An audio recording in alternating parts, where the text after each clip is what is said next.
mabait. Sa katunayan, mga hayop sila.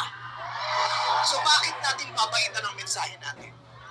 Hindi natin kakalmahan ang mga salita at kilos natin dahil deserve nila ang galit, ang pikon, at poot ng mga nanakawang Pilipino. Hindi tayo pwedeng kumalma. Hindi pwedeng iiyak lang. Hindi pwedeng magtitiis lang, hindi tayo kakalma. Hindi ko kayang maging magalang sa kanila dahil mga bastos sila. Mga salaula sila at mga baboy sila.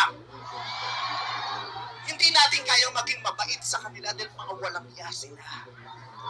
Hindi pwede. Hindi pwede. Yung mabait ka lang, mabuting asal ka, hindi uubra sa kanila ang mabuting asal at mabait lang kasi nga mga demonyo sila.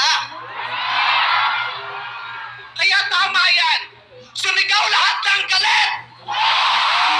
Lahat ng galit na galit. Ang hindi matatapos ang galit bukas. Ang iparinig ang galit hanggang hindi makulong ang mga putang inang magnanakaw. Hindi tayo pwede magalit lang ngayon. Kailangan hanggang bukas, kailangan sa susunod na linggo, kailangan sa susunod na buwan, hanggang umabot ng ilang taon hanggat hindi sila nauubos. Walang mawawala sa atin kasi ubos na tayo.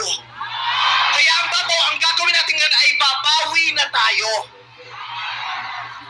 Ikulong ang mga magnanakaw. Para sa akin, hindi nga sapat ang kulong. Dapat patayin ang mga korap na magnanakaw. Ibalik ang death penalty para sa mga korap.